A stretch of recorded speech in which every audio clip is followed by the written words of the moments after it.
What's going on, everybody? Before we start the show, I have a very special announcement. I've been talking about it, and we finally did it, everybody. The website is live. TheChristianHarloff.com is live now. That's right, TheChristianHarloff.com, and we have a very special after-party event. You can watch it on March 24th. It is at 5:15 p.m. PST. The whole Big Thing crew. We've never had the entire Big Thing crew together in one shot. Well, a lot of us are going to be together in the room, and we're going to be talking about a lot of things. And as I mentioned to you, as Patreon is great, it's doing its thing, there's going to be a lot of things that are on Patreon that are now going to move over to the website. Patreon will still have some stuff, but the website is going to start to house a lot of those one-on-ones that I do, and there's going to be other things, and live events. Live events, we're going to be on tour, and you're going to learn more about that on that big event. Once again, TheChristianHarloff.com. Big after party event. Sign up now. It's free to sign up. TheChristianHarloff.com. It helps me. Let me know where you want us to go in the future. It tells you about all the benefits. It gives you updates of things we have going on, and you're going to hear about all the special announcements. So do it for us. Sign up one more time. TheChristianHarloff.com. You just hit that button. Reserve your spot for free. It costs you nothing to reserve your spot and watch the after party. The after party is free on March 24th, and you can watch it, but you got to sign up today. What's going on, everybody? Full spoiler discussion / review here today on Big Thing, Capes and Cowls with myself, Winston and Coy. Thanks for joining us. We hope that you've seen the movie, because if you haven't seen the movie, you're going to get spoiled to bits. So make sure you check it out. If you've never been here before and you're brand new to the channel, show a little. Trying to get to 100,000 by the end of the year. I think we can do it. You guys got to join us. 100,000. Let's do it. Head on over and join us on Spotify. Join us on Patreon. Get yourself a shirt. Do all that stuff more, and join us on the Kristian Harloff and Friends, where we do live streaming. All right, man, listen, let's get into it. Let's get into the Shazam spoiler. Me, Winston, and Coy. I'm ready. You're ready. Let's do it.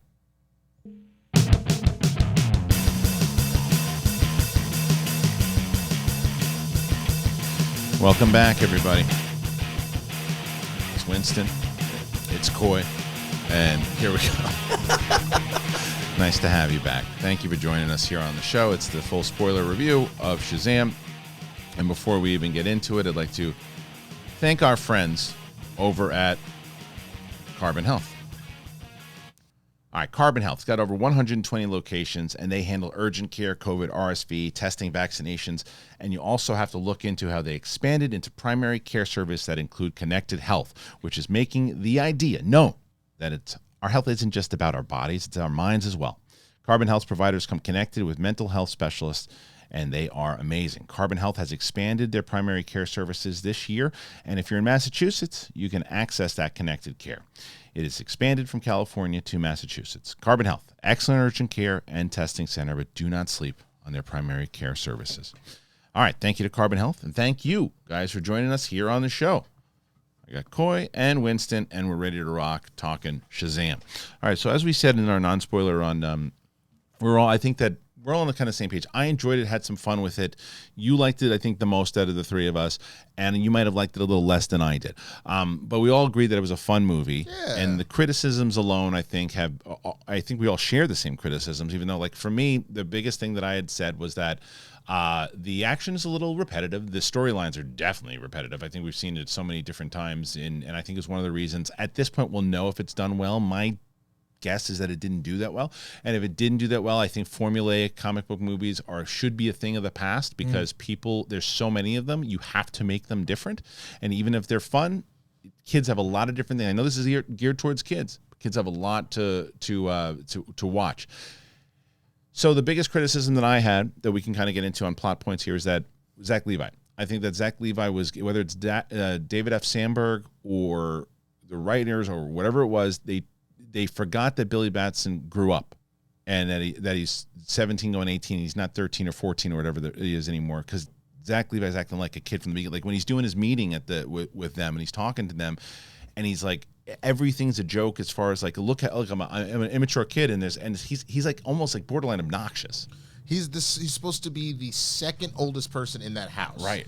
And he acts like the youngest. The fact that Darla still seems to be more mature than him doesn't make logical sense. And if Billy was like that, then I go, well, that's just how he is. Right. Billy's not like that. Asher doesn't play him At all. that way. At So all. it's really hard for me because I see that flaw, but I know that I also wouldn't have the glee and joy of the innocence of childhood without Zac playing it that way. Sure. So I would have to just like change how the logic works or change how Billy's written when he's not Zac or something, because I totally agree. You guys aren't wrong, but I wanted that innocence and childlike sensibility throughout, so it didn't bother me as much as it bothered you. Couldn't you just do it? Couldn't you have just done it? Just told him, hey, let's just mature him up a little bit. You could still have him be gleeful and everything too, because it's just that Billy doesn't act that way when he's. That's what I'm saying. Is like I don't think Asher plays Billy gleeful at all. No, at all. But like that's the thing is you need Shazam to be gleeful. Right. You need that. So like I don't know what you do. I know what you do. You put Asher in the movie more. If you want to know why that keeps happening, is because since Zac is playing 95% of the movie, and this was my major gripe, is that Asher was not involved. You did a Shazam movie without Billy Batson, more or less. Right. And as you said, I think really well on Friday, is that it's like having a Batman movie without Bruce Wayne. Without Bruce Wayne, you can't do that, because part of what makes Batman interesting is the fact that he has this other life to him. You know what I mean? And again, I mentioned this on Friday as well. Action movie stuff like that should manifest because you have no other way to express yourself. That it's hit a fever pitch, like in a musical, where you have to sing, you have to go and fight this fight and all that kind of stuff. To have him there constantly, it's one thing when you're like, we're testing out all the powers. That makes logical sense, because it's like, we need you in your superhero form. Can you shoot lightning? Can you teleport? Do you have matter display? That makes sense. There's no reason for him to be around that much, especially from the standpoint of, why is Kid Freddy in there constantly, and you only see his superhero element once or twice? You know how I'd fix it? I'd have one line of dialogue in the therapist's office where it says, I'm like acknowledging he's more comfortable as Shazam than as Billy, because he feels like Billy has been let go, whereas Shazam hasn't. Like the whole movie's about Billy feeling like everyone is throwing him away. Maybe Shazam doesn't feel that way, and that's why he's so childlike when he's Shazam, is because it's him being like, this is my freedom, this is my innocence. But the problem is that you really have to like kind of think of, well, maybe that's why, as opposed to tell us. Just let it be the excuse for the writing. Tell us, because that is in the writing, and that's to let us know, like, oh, that's why he's acting that way. That's he's kind of regressing as he's Shazam, but that's not in there because all the other kids that play. But you, like I said, like Megan Good, it plays the character really, really well. Like, you know, like, yeah, she's probably like an 11, 12-year-old kid, and I see that, like the thing with the kitten on the thing where she's wearing. But I still would say, okay, I think that's just kind of like you.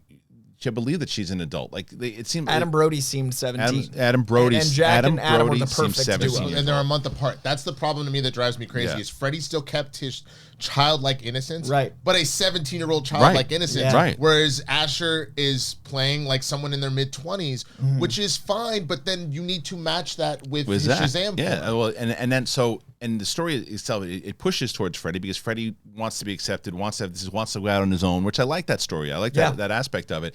And he's going out and he's doing his own missions when Shazam's pretty much like, hey, listen, we're trying to do this thing all together. And he's going out and he meets Rachel Zegler. Like I said, this is the predictable thing. You know right away from the second she sets up and she goes, oh, I have a sister. It's like, okay, well, she's related to them. And you know two things. One, you know that she's gonna be a god. You know that, and then you also know because it's Rachel Zegler and the way she's playing it immediately, she's not gonna be bad.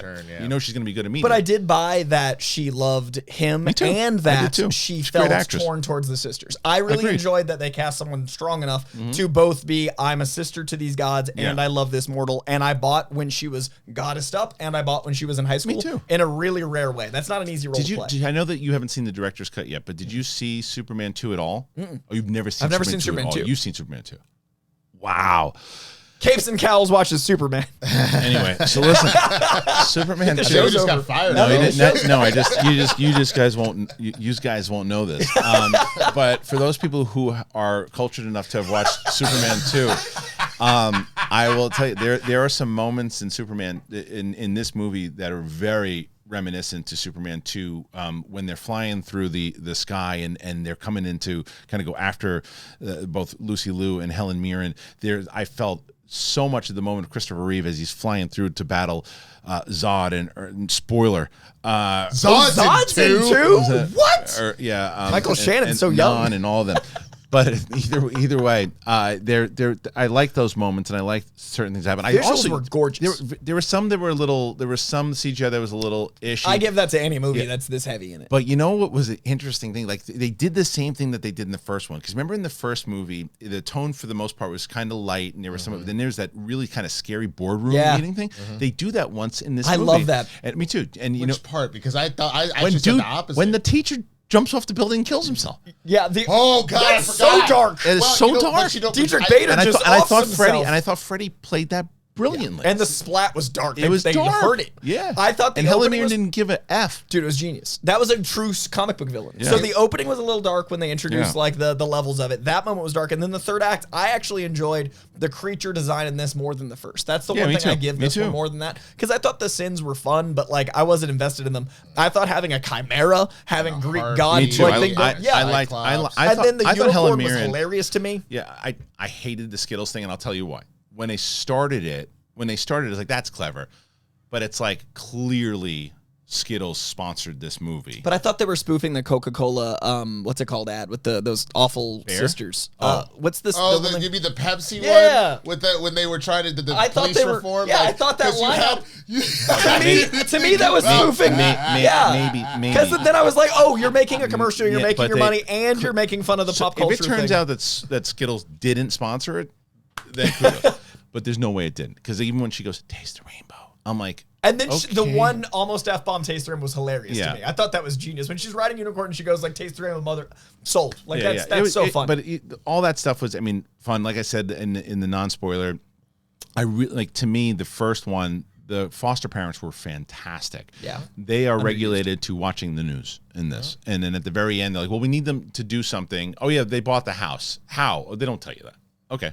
Because they said that they're maxing out on this money and they don't have it, but they bought the house. How did they buy the house? yeah, I needed a line of dialogue of like, we've been doing doubles. Yeah, or we right. We figured out a way to buy the house. Yeah. and then it's like, oh yeah, and the house is burnt down, but I'm cool with it because we're gonna go fight. We're gonna go fight trolls and stuff. What? It's like they had nothing to do. But the those people. family coming into their room, I thought paid off a lot of I the did too. family I like stuff. that. Like that moment to me was enough. and I'm not that, like, complaining about it, but who wears that in bed? And that guy is lucky Oh because my they've been married God. for a long time. My wife ain't wearing that at 5, No, and but she's see, fully but you made know, up. But you know what that is then? My dude locking it down. Oh, He's yeah. making sure. Oh, yeah. We got all these keys. We just pay for the We got to house. He make locking sure it this down. is That's still another thing, by the important. way. That is That's still I got important. 2 kids, and when my wife looks gorgeous when she wakes up without makeup. Yeah. But if my wife doesn't decides she wants to wear a looking like Myrtle going to sleep, I'm like, I get it. You've been with 2 kids. They've got kids from all age ranges, and she's shooting like she's in a Victoria's Secret ad. I'm going, hey, listen, man, you do what you got to do. He's making sure that part of that's his how he's family buying the life house. is Maybe intact. maybe she's Buying taking the it house, and they're that selling was- the pictures. OnlyFans. I don't know. It's a good market. It's a good market. That's not dumb. That's a great win. Everyone's happy. Either way. He's Oh my happy. God. But I also think that moment paid off the lack of them because I did Yes. feel they Yeah. were underutilized. But that one scene, I was like, oh, and It I gave I them also, something to do. Right. Yeah, yeah. And it gave the family a moment to be a family again as heroes. Absolutely. Because the opening scene on the bridge, I thought was a great use of was both fun. family Yeah. and team. Yes. And then I was worried that it wouldn't pay off with the foster parents. And then that one scene, I was like, oh, this is showing them as a team, as a family, and then as a family unit. So Yeah. that's the thing I love about the first one is the sense of family. Well, I like so I that think they nailed that. and I like that they played that. I like that they started with because they ended the movie with all of them with superheroes. Billy decides to give it to because it's his family and he wants to continue on. So now they're all working together. Now, what I realized is that it's Mary, right? Mary's the she's the only one. She looks exactly the same both ways, right? Yeah. She So- doesn't age anymore. So don't they see her on the news? And don't the parents go? That's what I mean. Thank you. That's what I mean. Yeah, no, that was. Thank you. That's what Remember I'm saying. when I told you like a logical fallacy aside, that was my big one because I was like, I guess her makeup changed, but that's clearly Mary Marvel. Because here's the thing. I understand. Like if the rule is You're hitting peak. You're supposed to hit your peak body plus superpowers, right? And so at that point, she's in her like early to mid 20s. and she looks great all the way Right, around. right. But it's like she's not even wearing Superman glasses. Like Clark Kent puts on. I don't know who that is anymore. Oh, Fine. the outfit just blinds me. I have no idea who you Who are. is this person? Yeah, but it's like- I did enjoy the joke about that they kind of did with the Diane, with the Wonder Woman thing, but then they didn't do it for the Shazamily. That's clearly Yeah. just them. And that's what I was talking about. That you brought it up. So there's 2 things with the Wonder Woman thing. The first part of it is they showed Wonder Woman all over TV ads. No, they didn't. Oh yes, they did. I haven't seen it yet, but I've been avoiding it. I don't because see, I don't watch TV traditionally like that anymore because most of it will be like I'll have Peacock or I'll have Paramount Plus. So then like the ads they show tend not to be the TV teaser. TV trailers. ads were marketing with her. That's insane. That was the stupidest thing ever. They're scared. They're That's why. scared. They're scared. No, they were they're marked scared. the same way that because what they saw was when The Rock started talking about Henry Cavill, ticket sales went up, and they still barely broke even, or even if they did break even, but it went up. I think that's so they're willing to take a loss. Absolutely marketing on that because they're like, who cares as long as we can get people in the theater because it's tracking so bad. Because the joke playing off the first one is genius. Well, and that's the thing. If you had left, God, I was actually upset. This was my major gripe outside of Astronaut being in it. Really, was the Deus Ex Machina that was Wonder Woman at the end. And the reason why is I thought the joke was hysterical with the wizard at the beginning. That was because I was wondering, are they going to show her? Are they going to show her? Because I kept kind of thinking the same thing. Because the so Cavill good. joke, I thought it was like they took the Cavill joke to the next level, and then for it to be the wizard to be Diamond Hunter. Genius. That was he's hilarious. great. He's great. Also, I love him. He's better in this than he was in the first one. Yeah. But for you to then bring her back, if it had been like something like really quick, and I think you don't show her face. I think I understand why you do it, and you finally give us what everybody's like. Oh, just I think it was worth to have it. I think it was good to see her. I liked seeing her, but there's two. Here's my major issues with it. One for the tease of the idea we know we're never getting this, or potentially her in it ever again, or it's not going to really pay off to anything. My biggest issue is the Avengers conversation. Yeah, and what I mean by that is post credit. No. What we always used to have in the Avengers movies before the Avengers was, where are they all the time, right? And it's like, well, they're not. We don't know where they are because they couldn't be there to film. She's there to film, then why wasn't she helping? Yeah. If she's that close, now I'll give you if they're not in the movie, then like they're off doing other things. They weren't around. Okay, fine, that's fine. But even in Peacemaker, when they all show up at the end, it's like at the very. Where was she? She's like, oh, I'm able to help you out and make sure that he's not dead. And plus, the emotional thing of Billy would have hit me more, but I knew he wasn't dead. But so that was a moment I thought he died. Well, but that's the universe is ending. But that's exactly. But that's also my problem is that you Deus Ex Machina a very emotional beat where like if you would just let Billy actually sacrifice himself, something like that, and then if maybe you had done something similar to God, what was it? The end of BVS, where you just had the little pebbles. Yeah, that's enough to be like, oh shit, is there a way we can? But to just immediately, I had just been like, oh. Well, shit, it would be a great post-credit scene if Wonder Woman came in the post-credit. I know, but I do understand why you can't do that though. Yeah, because this is marketed for the most part. This is marketed towards kids, so and kids are gonna walk out of that movie. We're gonna dive into that story and go, well, that was a good. Listen. It sucks that he died, but it was emotional and it paid off. And when I was surprised when they actually killed him off. But they're not going to do that for this movie, especially when they know they know that this movie's not going to do well. They know they. But if I was 12, this movie would be my favorite thing. Like this movie reminded me of Page Master. Yeah, for sure. Like this was late 80s, early 90s. This is a fun movie for kids. This is a very fun movie for kids. Like you know what would have been a great way to do it if you're going to bring Wonder Woman in like that. And I understand you want to end on like some super crazy light tone again because of kids. The way you do it is like I think we have one way that we might be able to save it, and then the very end you're just like say his name and you just hear one more time like Wonder Woman can hold it and just be like Shazam. Like that, but the flirting was cute. That's why they wanted. They wanted the payoff, and it's probably Zach Levi going, "Hey, can I have a scene with Gal Gadot?" But you could that could be the post-credit scene that would have been hilarious. Is like now that he's back, and you could just. And we're gonna talk. We're gonna talk about the post-credit scenes in just a moment. But before we do, I want to tell you about our sponsors.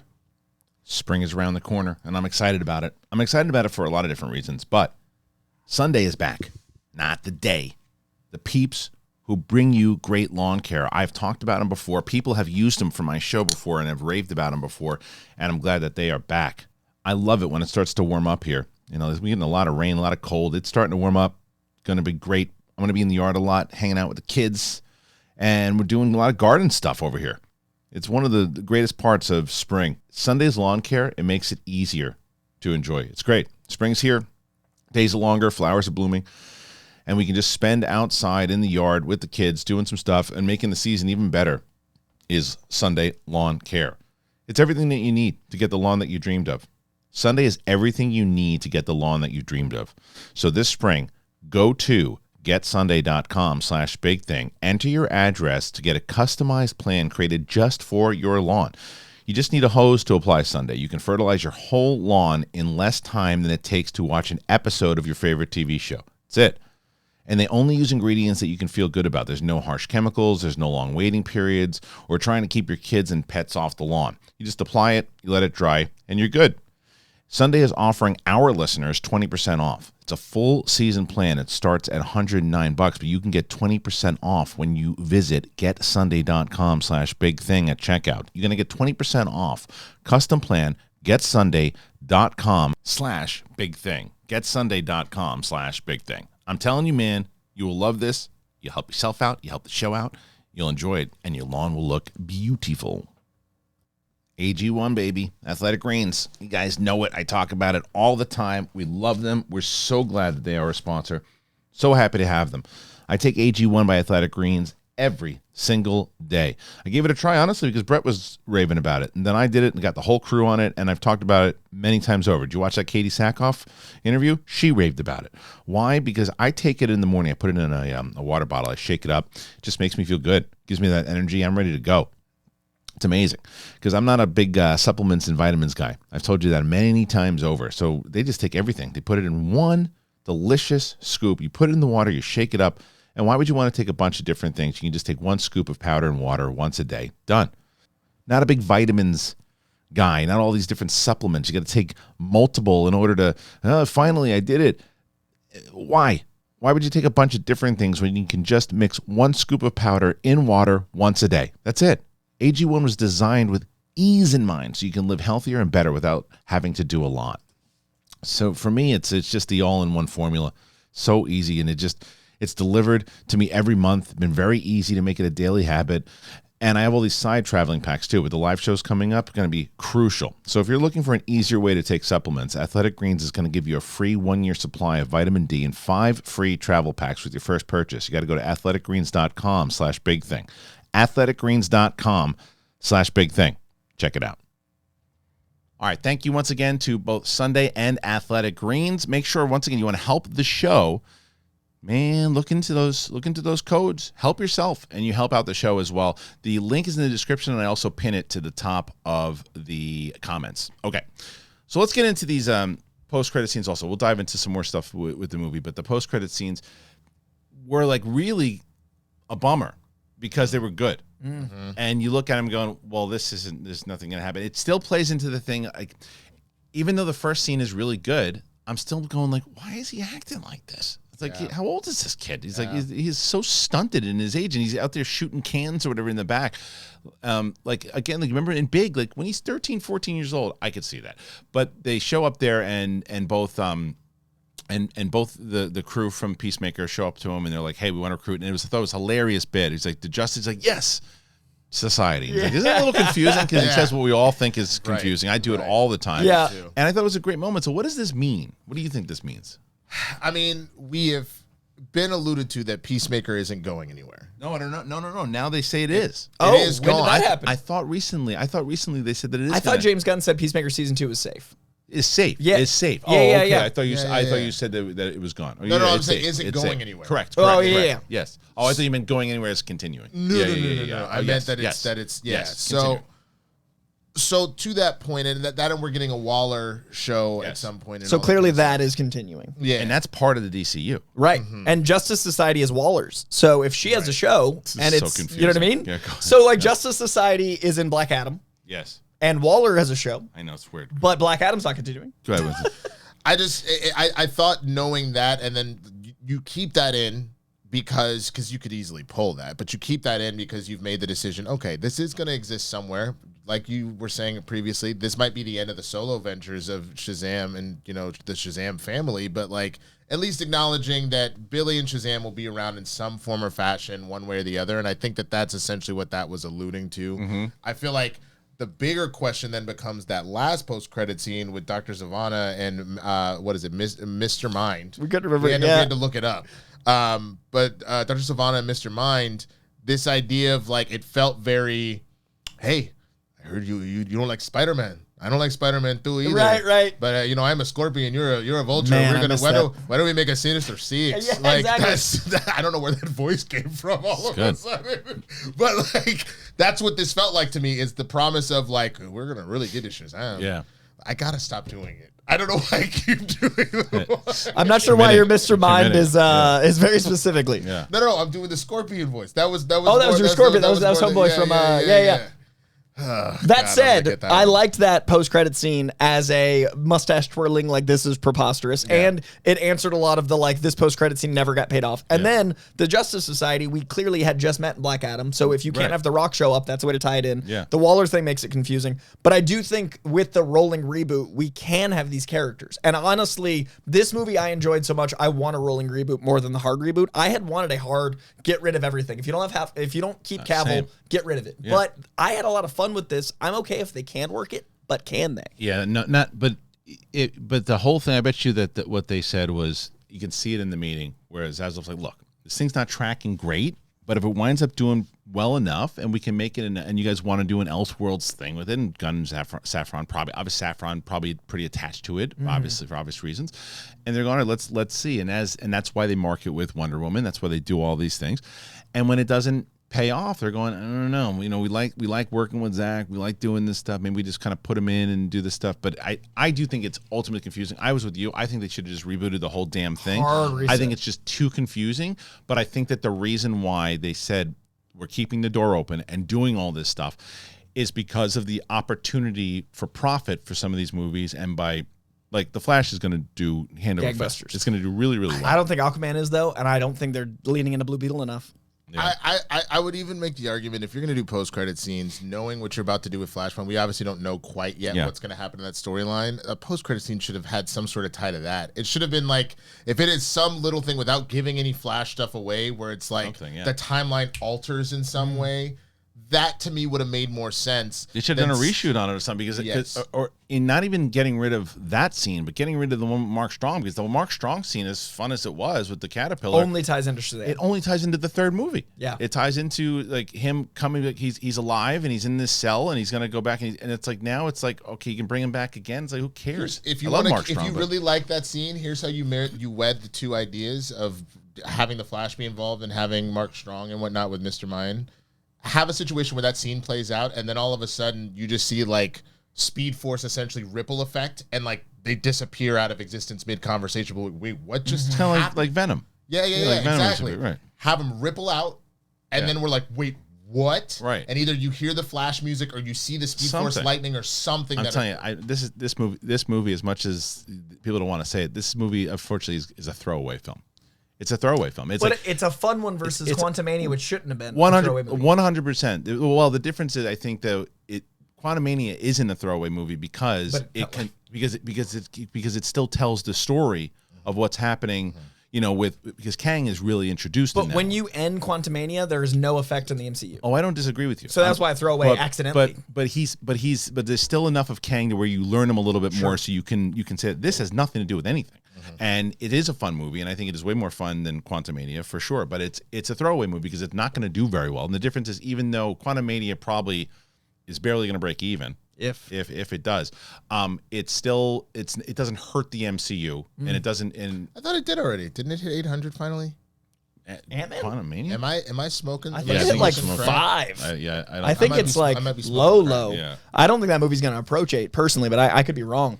While you're looking that up, I do want to say that I think they really nailed the this needs to feel different than other superhero movies. While the story was generic, the tone was really unique. Yeah, I'm smoking crack. Oh yeah, it's not even at 4. Holy man, that is terrifying. Let's see. Let me see if it's actually what the number. That was February 27th. Yeah, that's why I'm saying. Oh, okay. Right now it's at 450. Okay, so that's what I was thinking. It's approaching 5. And let me see what the budget is. Quantumania budget. I'm guessing it's at least 2. Yeah, which would be 4 to clear. 200. Yeah, it's 200. So it's made 50 profit. Well, no. Yeah. Well, let's see. So 200. Look, you're probably looking at close to 350 budget with marketing. Oh yeah, I was gonna say 4 would be clean. So yeah, but. So you they toured this movie. I think started turning profit. I think they probably just around that. Even if you just say that it's 200 for marketing, even if you say so, they just broke even. So, but still, that's not great considering all the other stuff. But This movie is not going to. No, this. I think this was $200 million budget, or like 180. Really? Maybe? It's There's something. no way, because the first Shazam was way lower. There's no way that they. I think the first was 90. I think this is 125. 125 for. I thought it was First 180. one's 100, so they added one. 25 more. Yeah. All right. So I mean, but that was smart to keep it at that. That was smart to keep it at that. So this needs to clear 250. About that.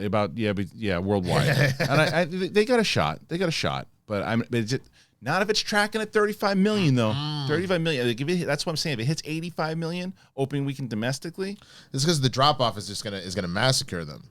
Because John Wick because of all everything this that's stuff coming coming out. afterwards. Yeah. The drop off massacre. because Mario's going to do big numbers. Dungeons and Dragons, I hear, is exceptional. I hear heard this too. D&D is insanely good. Love to hear that. And that's coming out the week after. right afterwards. Right. So Right. like you've got John Wick into D&D into it's Mario. Yeah, it's a lot. All right. So before we go, like I said, we talked about the Mark Strong thing. It's just kind of it's cute scene, going to go nowhere.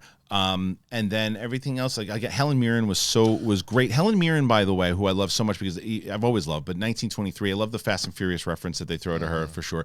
But I think that what she did really well is as where I knew Rachel Zegler was obviously good.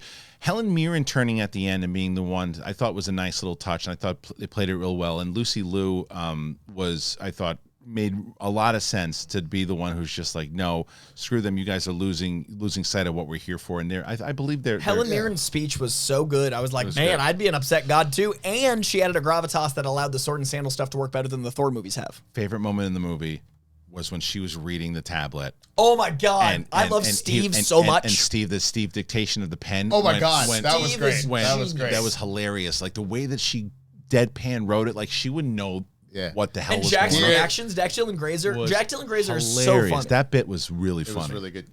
Dear sisters, good one, Steve. Yeah. Should we delete this? No, Steve doesn't make mistakes. Hilarious. I love That was Steve hilarious. every Steve was time he's great. on screen. Yeah, And then Steve was good. when little Megan Good pops up and Steve's in the car, I'm like, yeah. Like I had so many exclaim moments that it is Jaimin so Hansu worth the forgetting Freddie's name was a Jeff. good bit. Yeah, like Diamond Hansu in this, like I was so great. happy every time. He was great. That's the thing. I'm not the only acting that I might look at and go, ugh, it's just because Zach overcooked the age thing. That other than that, the acting across the board for me was very, very solid with everybody. But yeah, man, I will stand by it till I die. The one thing that really took me out of it is I need Billy to do be more. in Yeah, I think that's a good. situations, It's a you good know? point. It's a good point. But look, there's really not much to say. The movie is out. If you liked it, you liked it. If you didn't, you didn't. I thought it was a lot of fun. I did think the tone was pretty good, honestly, and I thought there were some really good jokes. But I can understand why, because of the formulaic nature of this movie, if it didn't do well, again, we were shooting this before we know the box office. If it didn't do well, I understand why. With all the competition, the idea that there's so many superhero movies now, and we're so deep into the genre, doesn't surprise me. Plus the fact that if you are connected into this space and paying attention to the DCU, you're going, well, why does this matter if it doesn't matter? So, that being said, me and Winston and Coy will see you guys very, very soon. But before we do, Winston, where can I find you? Find me at the Swaggy Blur on all the platforms, man. Got a lot of fun stuff on my YouTube and on my TikTok, and I'm streaming again over on Twitch. Let's come hang out, shoot the shit. You can find me on TikTok and Twitter and Instagram and YouTube, all at Koijandro. And I do think this movie's refreshing, so I would recommend you check it out. I know it's not going to do as well as I want it to, but I hope it does well enough. All right, guys. So for that, thank you for joining us. Make sure, once again, if you haven't already done it, get us to that road. We're almost there. But for myself and Winston and Coy, we're out of here. See you on the flip side. Peace.